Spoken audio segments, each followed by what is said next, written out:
Coercive control is a type of domestic violence, and domestic violence comes in several variations.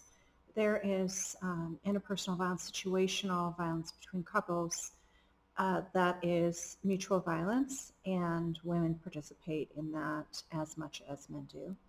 There's violent resistance, where one person is trying to protect themselves or defend themselves from another person's violence.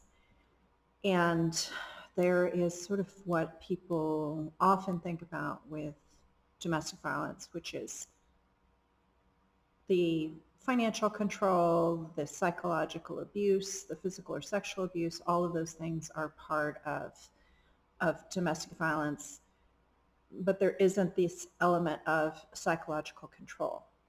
Coercive control is a subset of domestic violence. It is mostly perpetrated by men against women.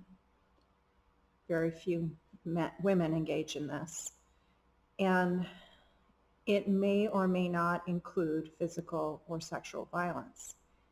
It depends on the abuser's technique and what they found to be effective.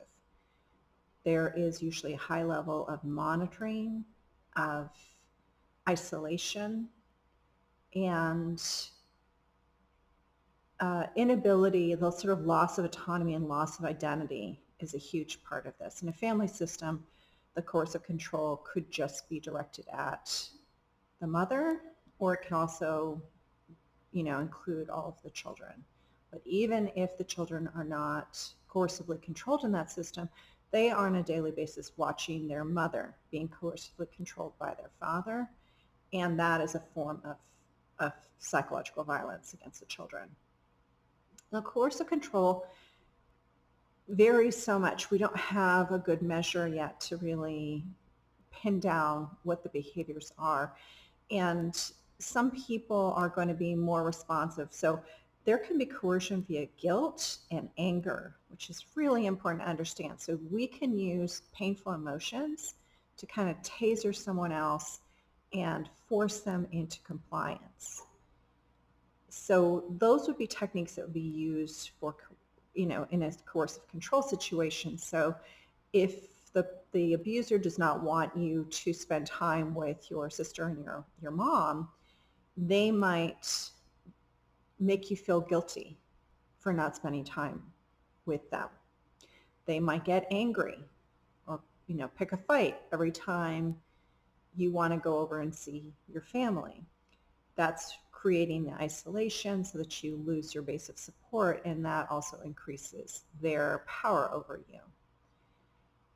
It comes in many manifestations, and it can be low, moderate, or severe. If it's severe, it's usually some financial component, so that there isn't a lot of financial independence at play for the woman.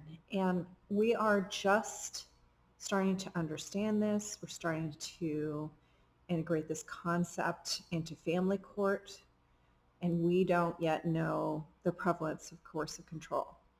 However, when a woman decides she's ready to leave a relationship where coercive control is present, there's likely to be blowback.